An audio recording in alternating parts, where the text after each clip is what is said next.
Après s'être réfugié dans le complexe de vacances d'Oualexang, Bam et ses amis fêtent enfin les retrouvailles. Wangnan va bien, Oriang est de retour, et Ndorsi et Bam ont eu leur rencard. En gros, tout va bien dans le meilleur des mondes. Bonjour à tous et bienvenue sur Enquête de haut niveau. Dans cette vidéo, on va parler du meilleur arc de Tower of God et le plus important aussi. Alors avant de commencer, n'hésitez pas à vous abonner et à donner votre avis en commentaire.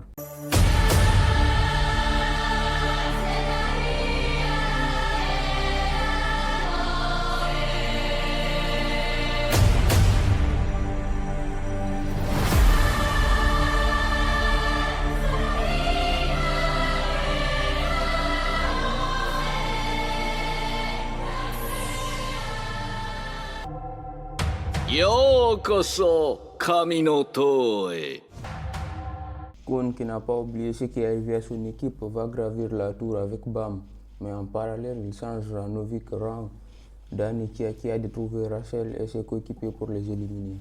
Quelque part non loin de l'Archimède, Kasano qui a pris possession d'Emily grâce à la capsule de compression que lui a donnée Modrako contre des informations part à la recherche de Rachel et à sa nouvelle équipe. Il compte utiliser Emily pour un certain plan dont on n'a pas les détails pour l'instant.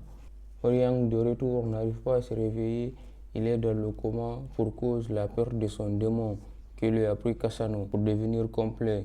Du coup, pour le sauver, ils doivent attraper Kasano pour lui rendre son pouvoir. Ne sachant pas comment le retrouver, Bam et Kun demandent l'aide à Warion pour le trouver. C'est ainsi qu'elle nous parle de l'épreuve spéciale du 35e étage offerte aux réguliers de Randé, le Hell Express. C'est un train qui passe plusieurs étages à la fois, du 35e au 43e étage, mais il est presque impossible de survivre jusqu'à la fin à cause de la difficulté extrême des épreuves. Mais en survivant, on peut atteindre un étage caché dont on parlera plus tard. Mais pour monter dans le train, il faut le billet express. En ayant possession de ce billet, les réguliers peuvent monter et descendre du train quand ils le veulent. Et le seul moyen d'obtenir le ticket, c'est de le voler. Le nombre de billets est toujours fixé à 100, donc il faut être suffisamment fort pour obtenir son billet et surtout le protéger. Une manière d'accentuer la difficulté d'obtenir un billet, qui est aussi appelé le billet vers l'enfer, la dangerosité du train, et aussi de justifier le nom qu'on lui accorde, c'est-à-dire le train de l'enfer. Bam et son équipe ont un nom pour devenir assez puissants et atteindre le 35e étage et embarquer à bord du train. Un an après, au 35e étage, dans un train en direction de la gare de Train City, Boro, régulier de Rwandais, détenteur de billets, accompagné de deux réguliers, font la rencontre d'un sacheur de billets, qui les a trouvés grâce à Emily, qu'il parvient à vaincre, histoire de planter le décor de cet étage. C'est ainsi qu'il faut la rencontre de Bam, qui est à la recherche de coéquipiers pour participer à un tournoi. Grâce à Emily, une annonce est diffusée et un tournoi par équipe aura lieu dans la zone d'épreuve de Train City avec des billets en jeu.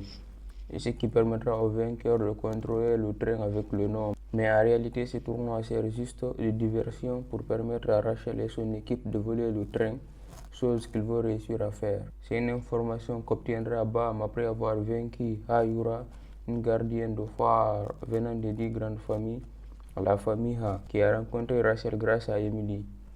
Bien sûr, ils tenteront de les arrêter, mais en vain. Tout a été possible grâce à Daniel, un ancien coéquipier de Boro, et Aka Williams, qui est déjà mort une fois, mais qui est revenu à la vie grâce à la magie des âmes. Bam et Rachel vont se retrouver un moment pour la première fois depuis les traces de test, mais avec un nouveau rejet. Il rentre dans une sorte de transe où il utilise son épine au-delà de sa limite, mais ne réussira pas à l'arrêter. Malgré tout, Kun réussira à faire monter Wangnan et Yongewa dans le train grâce à son miroir céleste. S'ils ont volé le train, c'est parce qu'ils veulent réveiller une personne qui est scellée depuis 600 ans par Boro et son ancienne équipe.